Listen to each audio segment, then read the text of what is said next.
Study IQ IAS, अब तैयारी हुई affordable. Hello everyone, I welcome you all to the study IQ education platform. तो परसों अमित शाह जी ने एक स्टेटमेंट दी थी कि सेंटर ये कंसिडर करेगा कि हम आफ्सपा को जम्मू कश्मीर से रिवोक कर देंगे। इसका बहुत क्रिटिसिज्म भी आया पॉलिटिकल पार्टीज द्वारा कि भाई लोकसभा इलेक्शन जो जनरल इलेक्शन आ रहे हैं 2024 के, उनको मद्देनजर रखते हुए जम्मू कश्मीर में अपनी एक पॉपुलैरिटी के लिए प्रेजेंट सरकार ये कर रही है। लेकिन इस सब के कंटेक्स्ट में हमारे लिए इंपॉर्टेंट हो जाता है ये जानना कि भाई आफ्सपा है क्या, क्योंकि जब भी आफ्सपा का जिक्र न्यूज़ में आता है हमेशा से इसके ऊपर ब्लेम्स ये लगते हैं कि भाई ये कॉलोनियल एरा लेगेसी है।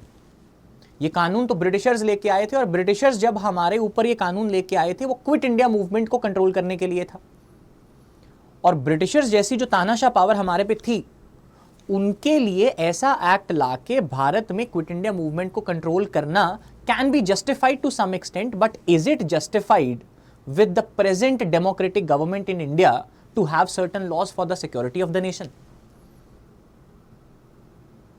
सो इस कंटेक्स्ट में आज की क्लास में चर्चा करेंगे कि भाई आफ्सपा नाम का एक्ट है क्या, हिस्टोरिकल बैकग्राउंड क्या था, क्या इसके पीछे इंटेंशंस थे ब्रिटिशर्स के, क्या वही इंटेंशंस आज की भारतीय सरकार के भी हैं, मूविंग फॉरवर्ड क्या प्रावधान है इस एक्ट के, उनको डिस्कस करेंगे।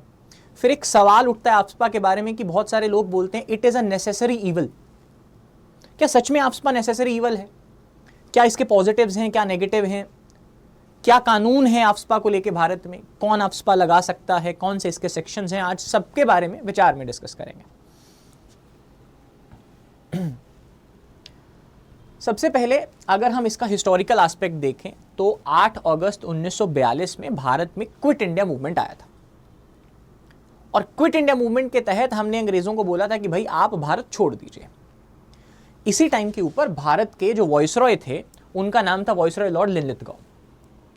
और भारत में जो सिक्योरिटी ऑफ द नेशन के हालात बिगड़ते हुए देख के कि भाई भारतीय अभी काबू में नहीं आ रहे हैं, राइट, और सिक्योरिटी ब्रिटिशर्स को रखनी थी देश की, तो इसको क्विट इंडिया मूवमेंट को दबाने के लिए वॉइसरॉय लॉर्ड लिनलिथगॉ लेके आए armed forces special power ordinance of 1942, जिसको फेमसली हम लोग हिस्ट्री में ये इस एक्ट को इस तरह से डिफाइन करा जाता है कि भाई ये एक वैसा एक्ट था जिसने ब्रिटिश की आर्म्ड फोर्सेस को एक लाइसेंस दे दिया किसी भी भारतीय को मारने का जो भी उस क्विट इंडिया मूवमेंट में शामिल था।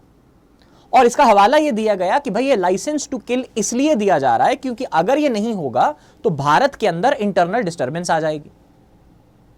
लेकिन असल में अगर हम इस लॉ का डिजाइन देखें और इसके पीछे की इंटेंशंस देखें तो वो ये थी कि ब्रिटिश के जो भी जितना बड़ा भी साम्राज्य था उसमें जो भारत का स्टेटस था, भारत को उस टाइम के ऊपर जूल इन द क्राउन बोला जाता था कि एक ताज है, ताज के बीच का जो ताज का जो हीरा है ना, तो वो हीरा भारत है ब्रिटिशर्स के लिए और वो इसको खोना नहीं चाहते थे। और उसके लिए उनको जिस भी हद तक जाना पड़ रहा था, चाहे लोगों को मारने का लाइसेंस भी देना पड़ रहा था, तो वो सब हथकंडे अपना रहे थे क्योंकि इसके बैकग्राउंड में वर्ल्ड वॉर 2 भी चल रही थी। तो उनको उसका भी खदशा था कि भारतीय इंटरनल डिस्टर्बेंस, एक्सटर्नल डिस्टर्बेंस तो हम ऑलरेडी फेस कर रहे हैं, इंटरनल डिस्टर्बेंस भी हो गया तो हम भारत को खो देंगे। अगर मैं आपको ओरिजिनल कॉपी दिखाऊं तो ये armed forces special power ordinance 1942 का ओरिजिनल कॉपी है।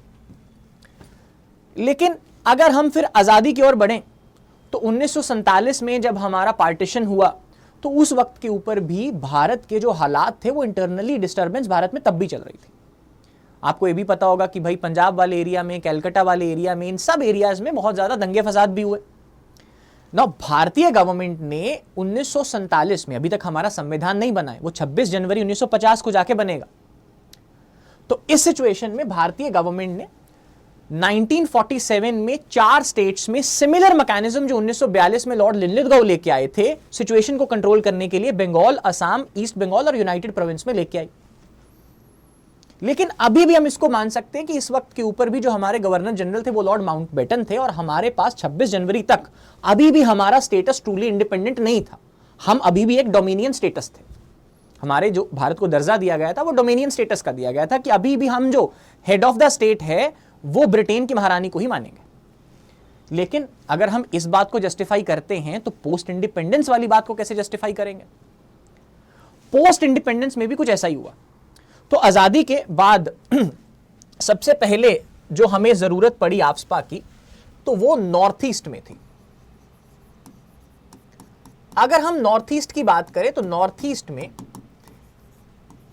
एक ग्रुप था जिसका नाम था Naga national council. The name was Naga national council. तो 1947 में ही जैसे ही भारत आजाद हुआ तो इनका यह मानना था कि हमें भारत के साथ नहीं आना, और इन्होंने अपनी आजादी डिक्लेयर कर दी हिंदुस्तान के साथ। जैसे ही इन्होंने अपनी आजादी डिक्लेयर करी तो उतने टाइम में जब हमारा 26 जनवरी 1950 को कॉन्स्टिट्यूशन बनके रेडी हो गया, तो हमने भारत में 1951 और 52 में पहले जनरल इलेक्शंस करवाने थे, और इस इलेक्शंस का इस ग्रुप ने कर दिया बॉयकॉट। और इलेक्शंस का बॉयकॉट करने के साथ साथ इन्होंने अपनी एक सेपरेटिस्ट मूवमेंट भी चला दी, और इस सेपरेटिस्ट मूवमेंट का मतलब यह था कि हमें नागालैंड को भारत से फ्री करवाना है। और यही सेपरेटिस्ट मूवमेंट आगे जाके कुछ आगे वाले सालों में इंसर्जेंसी और टेररिज्म का काम भी करने लगी। तो जब इस सिक्योरिटी का मुद्दा यह बना तो असम गवर्नमेंट को बोला गया कि भाई आप ये चीज कंट्रोल करिए। तो Assam government somehow at that point of time, क्योंकि नागालैंड अपने आप में स्टेट जाके 1963 में बना है, अभी ये असम के अंदर ही था, तो Assam government basically failed to control the scenario.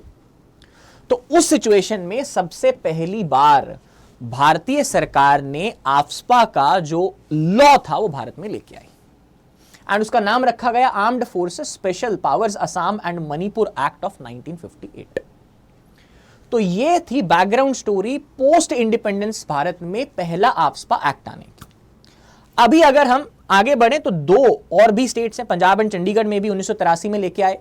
आज का जो मुद्दा है armed forces Jammu and Kashmir special powers act 1990 जो जम्मू कश्मीर में लेके आए, इसको भी बाद में डिटेल में चर्चा करेंगे, लेकिन this was the first beginning of AFSPA. उसके बाद पहले जम्मू कश्मीर की स्टोरी को समझने से पहले अगर आप इस साल के यूपीएससी प्रीलिम्स की तैयारी कर रहे हो तो resolution UPSC prelims test series जो एक प्रिंटेड टेस्ट सीरीज है ना, ये 7 दिनों का रोड मैप है आपका। इसमें आपको 22 हाई क्वालिटी टेस्ट इस साल के प्रीलिम्स में जो मोस्ट प्रोबेबल क्वेश्चंस होंगे उनके बेसिस के ऊपर आपका टेस्ट लिया जाएगा। इसका प्राइस इज 1999, और आप अगर इसका डिस्काउंट का फायदा उठाना चाहते हो तो you can apply the code GS Life। और भी स्टडी IQ के किसी भी कोर्स के ऊपर अगर आपको डिस्काउंट लेना है, द मैक्सिमम डिस्काउंट पॉसिबल, तो आप नीचे दिया गया कोड इस्तेमाल कर सकते हो, दैट इज GS Life। अगर आपको किसी भी चीज़ के रिलेटेड कोई भी डाउट्स है, किसी भी चीज़ कोर्स के रिलेटेड, डिस्काउंट, आप एक स्टूडेंट हो, कुछ भी, तो आप मुझे टेलीग्राम पे मैसेज कर सकते हो। The ID is GS_Gill07।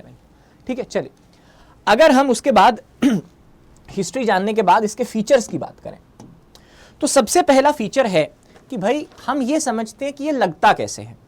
तो भारत में सबसे पहले 3 ऐसे लोग हैं जो भारत में आफ्स्पा लगा सकते हैं, लेकिन आफ्स्पा डायरेक्टली भारत में नहीं लगता।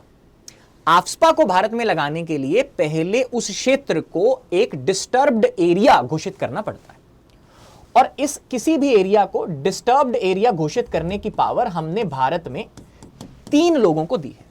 या तो सेंटर की सरकार करे, या उस स्टेट के गवर्नर उसको डिक्लेयर करें, या फिर किसी भी, अगर कोई वो यूटी है तो वहां के एडमिनिस्ट्रेटर उस एरिया को डिस्टर्ब्ड एरिया घोषित करें।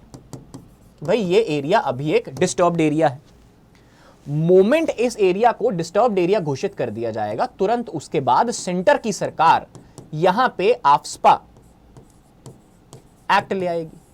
एंड मोमेंट यहां पे आफ्स्पा आता है तो जितनी भी आर्म्ड फोर्सेस हैं, आर्म्ड फोर्सेस मतलब भारतीय आर्मी, और जितनी भी सिक्योरिटी फोर्सेस हैं, जैसे कि आपका BSF, असम राइफल्स हो गए, आपके CRPF के जवान हो गए, उन सबको एक फ्री हैंड पावर मिल जाती है। They get free hand power. But the thing is कि भाई किसी भी एरिया को अगर आपने डिस्टर्ब्ड एरिया घोषित करना है तो वो कब किया जाएगा? क्या ऐसी सिचुएशन इन तीनों को लगेगी, महसूस होगी कि भाई वो किसी भी सिचुएशन को डिस्टर्ब्ड एरिया घोषित कर देंगे? एंड किस एरिया को करा जा सकता है, ये 2 मुख्य क्वेश्चंस हैं। तो आफ्स्पा जो एक्ट है उसका सेक्शन नंबर 3 है, उसमें लिखा गया है कि भाई अगर भारत के किसी भी स्टेट या यूटी के किसी भी पार्ट में, या भारत की किसी भी स्टेट या किसी भी यूटी एज अ होल, मतलब सारी की सारी में, हमें लगे कि भाई कुछ डिस्टर्ब्ड कंडीशंस आ गई हैं, और डिस्टर्ब्ड कंडीशंस का यहां पे 2 मतलब है कि वहां पे या तो इंसर्जेंसी शुरू हो गई है, और या वहां पे टेररिज्म के हालात बन गए। तो ये 3 उसको डिस्टर्ब्ड एरिया घोषित करके अंडर सेक्शन 3 सेंट्रल गवर्नमेंट वहां पे आफ्सपा ले आएगी। क्लियर? नाउ अगर वहां पे आफ्सपा आ जाता है तो होता क्या है, बेसिकली अगर मैं आपको लॉ की बात बताऊं कि कानून में क्या लिखा गया है, कानून में सिंपल स्पष्ट भाषा में लिखा गया है कि भाई इन दो चीजों को, क्योंकि आप एक बार मतलब समझिए, आर्म्ड फोर्सेस भारत के पास किस लिए हैं कि कोई भी एक्सटर्नल थ्रेट अगर आता है, भारत के ऊपर चाइना लेट्स से हमला करता है, पाकिस्तान हमला करता है, तो इन सिचुएशंस के लिए हमारे पास आर्मी है। और इंटरनल डिस्टर्बेंस के लिए भारत में हमारे पास क्या होता है, हमारे पास होती है भारतीय पुलिस। बट इन सर्कमस्टांसेस में यह माना जाता है कि भाई इंटरनल थ्रेट इतना स्ट्रांग हो गया है, अभी सिविल अथॉरिटीज जो हमारी स्टेट्स की हैं उनसे हैंडल नहीं हो पाएगा। हेंस लॉ टेक्निकल शब्द जो लिखता है कि भाई इसमें सिविल अथॉरिटीज की एड यानी कि मदद के लिए ग्राउंड के ऊपर आर्म्ड फोर्सेस को उतारा जाएगा।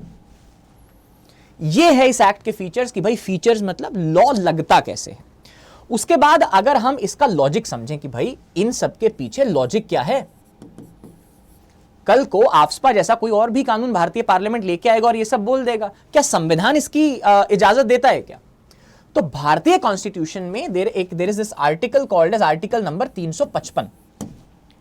आर्टिकल 355 में ये क्लियर लिखा गया है कि भाई अगर किसी भी स्टेट गवर्नमेंट को, एंड स्पेशली वो स्टेट की सरकार जो है वो उस स्टेट की सरकार है जो किसी भी कंट्री के साथ बॉर्डर शेयर करती है, वहां पे अगर स्टेट सरकार के पास कोई भी प्रॉब्लम आती है और स्टेट की सरकार उसको खुद ब खुद डील नहीं कर पाती, तो सेंटर की सरकार को तुरंत उसकी मदद में उतरना चाहिए। यह लिखा गया अंदर 355। तो कॉन्स्टिट्यूशनली अगर हम एक जस्टिफिकेशन दें आफ्सपा को लाने की, so that will be article number 355 of the constitution. चलिए, उसके बाद अगर हम अगली बात पे बढ़े कि भाई आफ्सपा के अंदर जब मान लीजिए इंप्लीमेंट हो गया तो कौन सी ऐसी स्पेशल पावर्स हैं जो आर्मी को मिल जाती हैं, है ना? तो सबसे पहले यह बोला जाता है कि भाई आर्मी को अगर यह प्रतीत हो, दे प्रिज्यूम इट, है ना, उनको लगे ऐसा कि भाई कोई भी व्यक्ति लॉज के कॉन्ट्रेरी चल रहा है, कि जो भी कानून है उनके अपोजिट में चल रहा है, या उनको यह लगे कि भाई वो बंदा आर्म्स कैरी कर रहा है, हथियार उठा के घूम रहा है, तो तुरंत बिना किसी वारंट के, किसी भी चीज के, आर्म्ड फोर्सेस को यह परमिशन दी गई है कि भाई आप उसको मार सकते हो, you can kill that person. और किल दैट पर्सन कैसे? आप उसके ऊपर फायरिंग भी कर सकते हो, आप उसको फोर्स से भी मार सकते हो।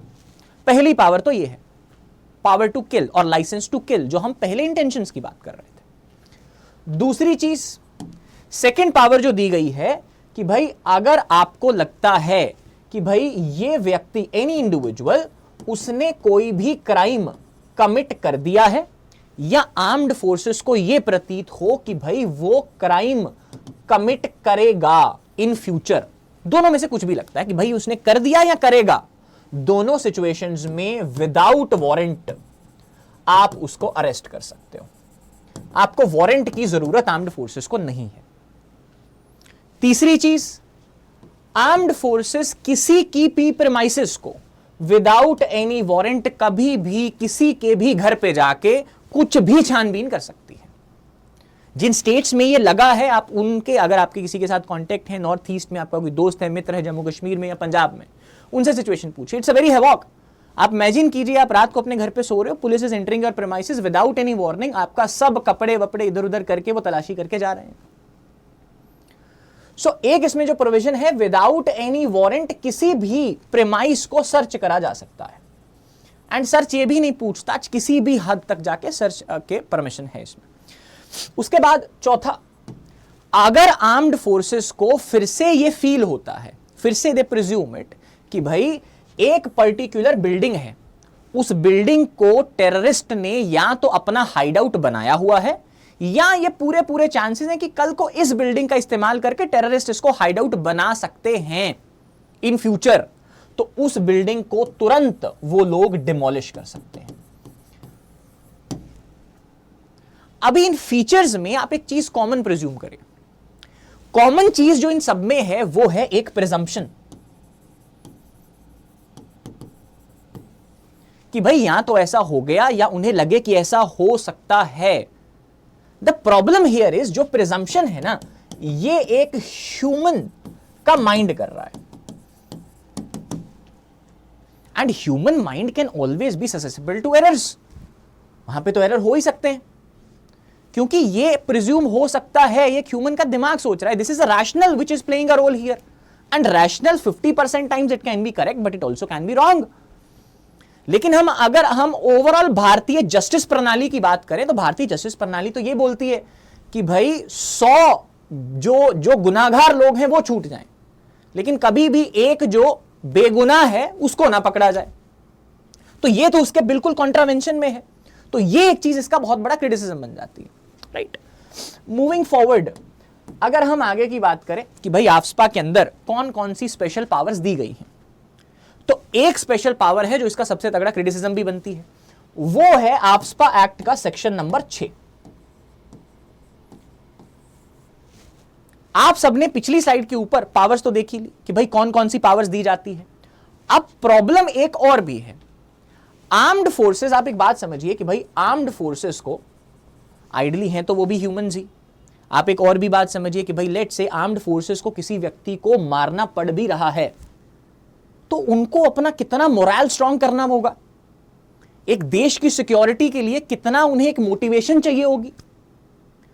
एंड अगर वो इन चारों काम, बिकॉज देखो there is a chance of luck, कई बार हो भी सकता है कि भाई वो किसी जो लेट से कोई बॉम्ब ब्लास्ट होने वाला है उसको बचाने के चक्कर में let's say they hastily took a decision, let's say वो डिसीजन गलत भी हो सकता है, no problem in that, right. तो जिस टाइम वो डिसीजन गलत होगा उस टाइम अगर हम उनको ट्राई कर लें तो क्या अगली बार लेट से उनका ये मोरल या मोटिवेशन आएगा कि भाई हम इस चीज को करें? जवाब है कुछ हद तक नहीं। इसी चीज को टैकल करने के लिए, ताकि आर्म्ड फोर्सेस का इन जैसी सिचुएशंस में जो मोरल है, मोटिवेशन है, वो हाई रहे, जितने भी हमने पिछले 4 पॉइंट्स करे, इनके अंदर अगर किसी से कोई भी गलती होती है तो उनको उसके अंदर कंप्लीट इम्यूनिटी है कि भाई अगर उनसे कुछ भी गलती होती है कोई कोर्ट उन्हें ट्राई नहीं करेगा जब तक कि सेंट्रल गवर्नमेंट उस कोर्ट को या उस किसी भी व्यक्ति को उसकी परमिशन ना दे दे। तो इनकी कोई भी गलती under this act can not be called into question until the central government gives them the permission to do it. तो ये सेक्शन 6 है इसका। बट इसके पॉजिटिव्स तो ठीक है, मान लिया कि भाई उनका मोटिवेशन हाई रहेगा, उनका मोरल बूस्ट होता रहेगा to serve the nation, but इसका नेगेटिव भी तो है। इससे आप उन चारों चीजों के अंदर उन्होंने जो भी करा उनकी अकाउंटेबिलिटी को कैसे इंश्योर करोगे? ऑल्सो लेट से आफ्स्पा नामक जो लॉ है वो फाइनली लगाता कौन है? सेंटर की सरकार। If now central government is imposing some law और उस लॉ के चलते ग्राउंड लेवल के ऊपर कुछ गलत हो गया and someone wants to question कि भाई वो गलत क्यों हुआ, उस क्वेश्चन करने की पावर के लिए परमिशन कौन देगा? वो तो सेंट्रल की सरकार अपने आप ही दे रही है। तो in deepest of the deepest circumstances how can you imagine that कि भाई लोग या any individual in the world अपनी गलती को ट्राई करने की परमिशन अपने आप ही दे देगा? तो यहां पे फिर से प्रॉब्लम आएगी कॉन्फ्लिक्ट ऑफ इंटरेस्ट की। There will come the problem of conflict of interest. तो ये इसका एक बहुत बड़ा चैलेंज है, राइट। उसके बाद हम बढ़ते हैं कि भाई case of Jammu and Kashmir क्या है। तो 1980s में वर्ल्ड ओवर ही ये ट्रेंड था कि भाई सब जगह जो लेफ्ट विंग एक्सट्रीमिज्म है या इंसर्जेंसी फोर्सेस हैं ये वर्ल्ड ओवर राइज हो रहे थे, और यही टाइम था कि भाई जम्मू कश्मीर को भी अपने यहां पे पाकिस्तान का आईएसआई और even for that matter Pakistan army द्वारा स्पॉन्सर्ड जो ग्रुप्स थे, हिजबुल मुजाहिदीन या आप लश्कर तौयबा है ना, इनके द्वारा स्पॉन्सर्ड या इन दोनों का स्पॉन्सर करके इनके द्वारा जो कश्मीर वैली थी वहां पे इंसर्जेंसी एंड टेररिज्म को बहुत ज्यादा बढ़ावा दिया गया। And situations in Kashmir by the end of 1980s were worst, जिसके मद्देनजर रखते हुए भारतीय गवर्नमेंट ने जम्मू कश्मीर में 1990 में आफ्स्पा का इस्तेमाल करा और वो अभी तक कंटिन्यूड चलता आ रहा है। अभी जो हमारे होम मिनिस्टर हैं अमित शाह जी, उन्होंने बोला है कि सेंटर ये रिवोक करने के बारे में सोच रहा है। ठीक है, नाउ बिफोर गोइंग कि भाई this is a good decision और अ बैड डिसीजन, हम इसका एक क्रिटिकल एनालिसिस कर लेते हैं कि भाई आफ्स्पा के हमने सब प्रोविजन जान लिए। अब देखते हैं कि इसके पॉजिटिव क्या निकलते हैं और नेगेटिव क्या निकलते हैं, right. Now if we talk about the critical analysis, सबसे पहले हम डिस्कस करते हैं कि भाई क्या इसके नेगेटिव्स रहने वाले हैं, क्या नेगेटिव्स ऑलरेडी हैं, और फिर हम लोग चर्चा करेंगे कि भाई इस एक्ट के पॉजिटिव्स क्या हैं, ठीक है। सबसे पहला जो नेगेटिव है वो हम एक साइकोलॉजिकल पर्सपेक्टिव से देखते हैं। साइकोलॉजिकल पर्सपेक्टिव से ये बात होती है कि भाई ये जो एक एक्ट है ये तो कॉलोनियल लेगेसी है। फॉर एग्जाम्पल अभी अभी जैसे जो हमारा आईपीसी ये सब था, इनमें अभी अभी अमेंडमेंट हुई है और भारतीय गवर्नमेंट नए प्रावधान लेके आई है। इनमें से एक प्रावधान था सेडिशन का, और सेडिशन को जब आजाद भारत में जब भी उसको क्रिटिसाइज करा जाता था, उसके लिए हमेशा बोला जाता था कि भाई इस एक्ट के अंदर जो ब्रिटिशर्स के टाइम से चलता आ रहा है, सेक्शन 124A ऑफ आईपीसी, इसके अंदर तो हमारे फ्रीडम फाइटर्स जैसे बाल गंगाधर तिलक और गांधी जी को ट्राई करा गया था, उनके ऊपर सेडिशन का चार्जेस लगा था। और तब हम ये ब्लेम करते थे कि भाई ब्रिटिशर्स हमारे ऊपर राज कर रहे हैं, हम लोगों का राज नहीं है, इस वजह से हमें इस जैसे जो भी हार्श रूल्स हैं उनका सामना करना पड़ रहा है। But what about an independent nation? ये तो डेमोक्रेसी है, government of the people, for the people, by the people. क्या इसमें भी ब्रिटिशर्स की इंटेंशंस वाले जो लॉज थे वो अभी भी कंटिन्यूड रहेंगे? तो पहला क्वेश्चन तो यही आता है कि भाई लॉर्ड लिनलिथगो ने जिस इंटेंशन से इस लॉ को लाया था, क्या भारतीय गवर्नमेंट भी उन्हीं इंटेंशन से इस लॉ को कंटिन्यू रखना चाहती है? क्या हम ब्रिटिशर्स की लेगेसी को अभी भी कंटिन्यूड रखना चाह रहे हैं? क्या हम अभी भी विक्टोरियन एरा मेंटालिटी में हैं? तो पहला क्रिटिसिज्म तो इसका यही है। सेकंड, अगर हम बात करें तो जितनी भी सिक्योरिटी फोर्सेस हैं, time and again since 1958-60s, है ना, इनके ऊपर बहुत ज्यादा ब्लेम्स लगे हैं ह्यूमन राइट्स वायलेशंस के, जैसे कि भाई फेक एनकाउंटर्स करे गए, विमेन का रेप करा गया, है ना, लोगों को टॉर्चर करा गया। तो ये 3 ब्लेम्स इनके ऊपर बहुत बार लगते रहे हैं। तो सेकंड इसका रीजन ये हो सकता है नेगेटिव का। थर्ड रीजन अगर आप बात करें हम कि भाई सेक्शन 6 के अंदर आप लोगों ने दे दी है इम्यूनिटी। एक तो पहले ही जो इसकी जो भी इसके प्रावधान है वो एक ह्यूमन रैशनल या प्रिजम्पशन पे बेस्ड है, और ग्राउंड लेवल के ऊपर जब एक आदमी को तुरंत डिसीजन लेना है तो ह्यूमन रैशनल तो वैसे भी एक्यूरेटली काम नहीं कर पाएगा। उसके बाद अगर उनसे कुछ गलती भी होती है तो आप उनको एक ब्लैंकेट इम्यूनिटी दे रहे हो, और इम्यूनिटी की परमिशन भी उससे लेनी है जिसने आफ्सपा लगवाया था। So that is the another criticism कि भाई कॉन्फ्लिक्ट ऑफ इंटरेस्ट आ जाएगा। उसके बाद अगर हम अगली बात करें चौथे नंबर पे, तो भारतीय कॉन्स्टिट्यूशन में देयर इज आर्टिकल नंबर 21। भारतीय कॉन्स्टिट्यूशन का आर्टिकल नंबर 21 हर एक भारतीय नागरिक को right to life and personal liberty देता है, लेकिन इस चीज में आप आर्टिकल 21 को भी वायलेट कर रहे हो।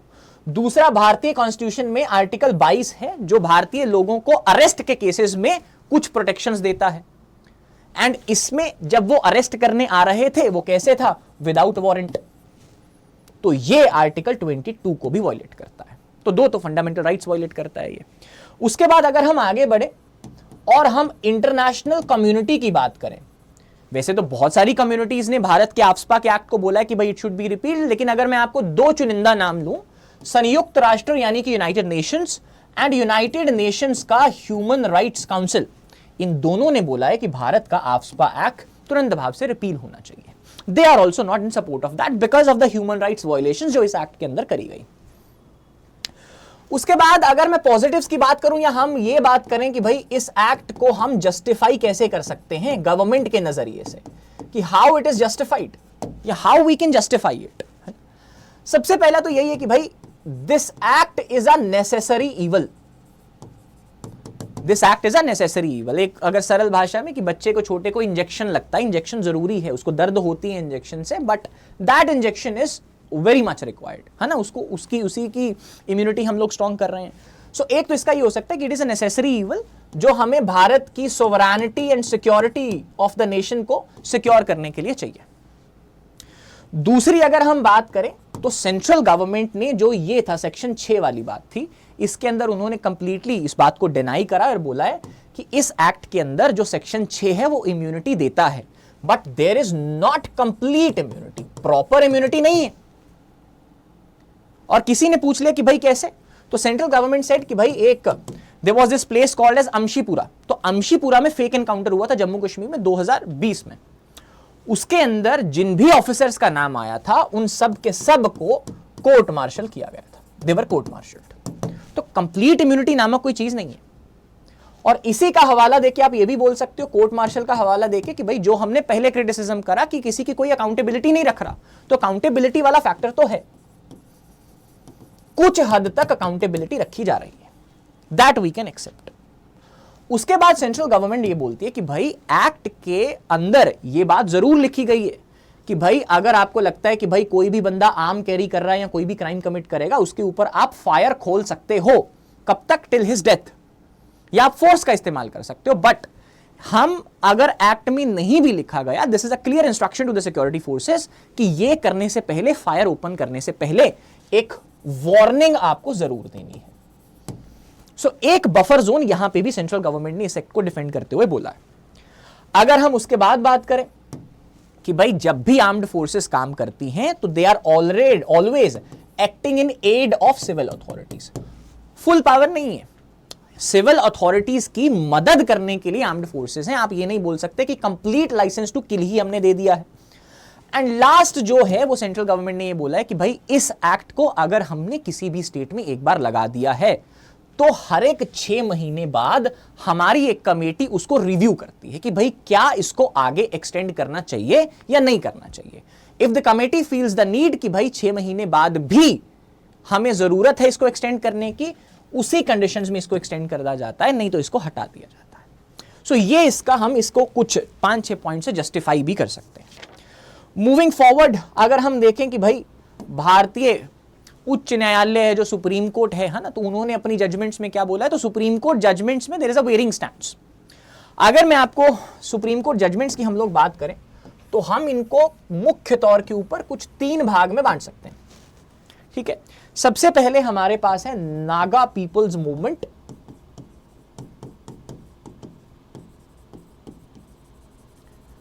Naga people's movement of human rights versus union of India, और ये आपका केस है 1998 का।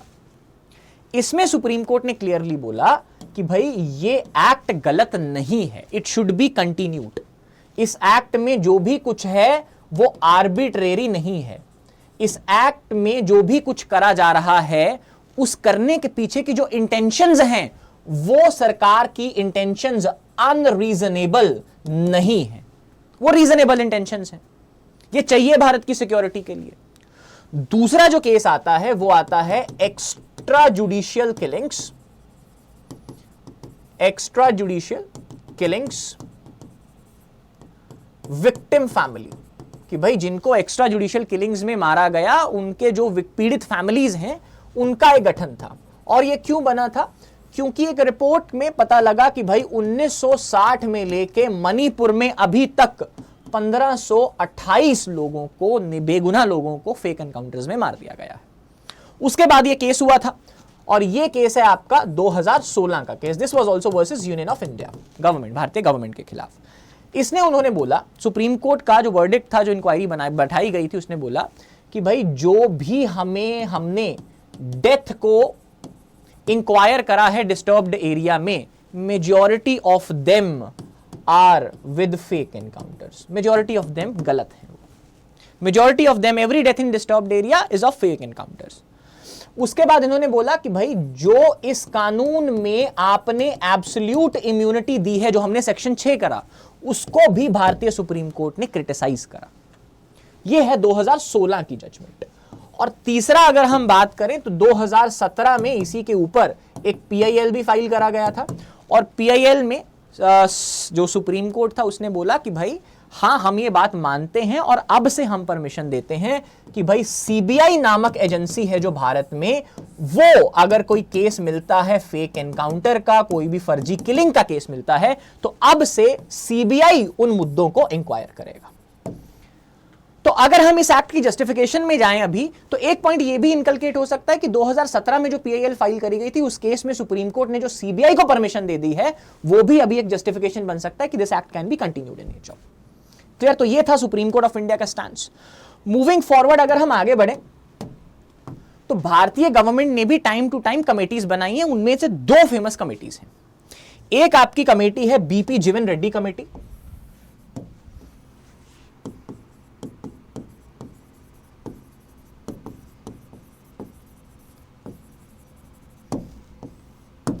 जिसको 2005 में बनाया गया था। And second is your Santosh Hegde committee,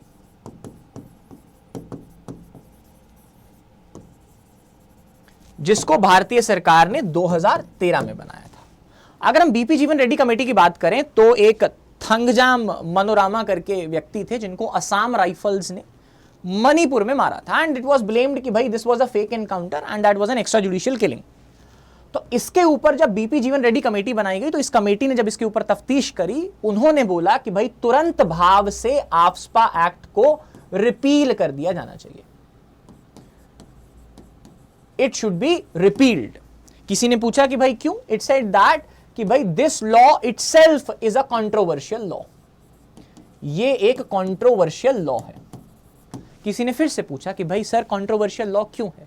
they said कि भाई इसमें सिक्योरिटी फोर्सेस को जो दो पावर्स दी गई हैं, है ना, एक कि भाई उनके ऊपर वो कुछ भी कर सकते हैं, there is licence to kill, and licence to kill के पास they also got immunity.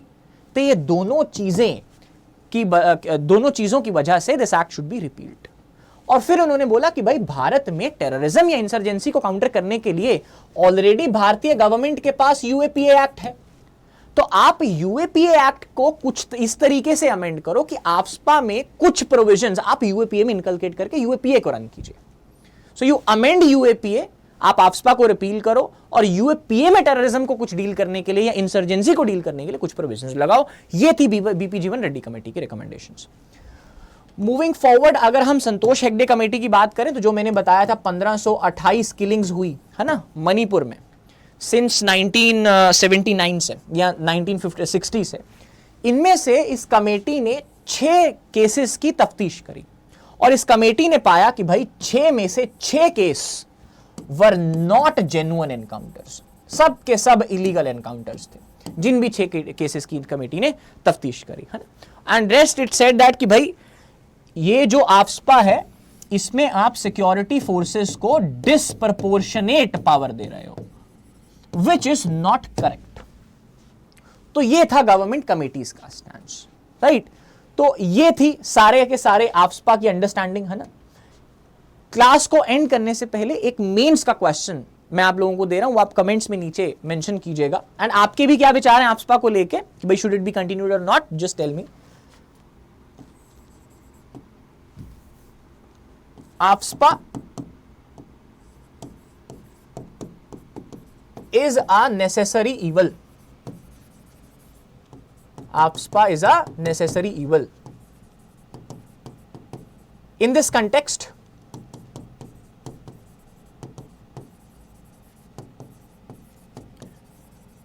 critically analyze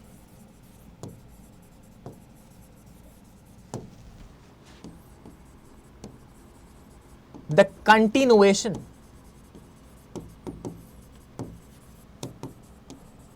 of British era law in independent India.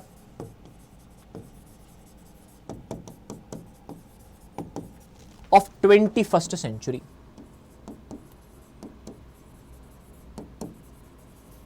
ठीक है जी, so this is your question, आप एड्रेस करो, फिर कमेंट्स में अगर I will see, I will also review your answers, है ना।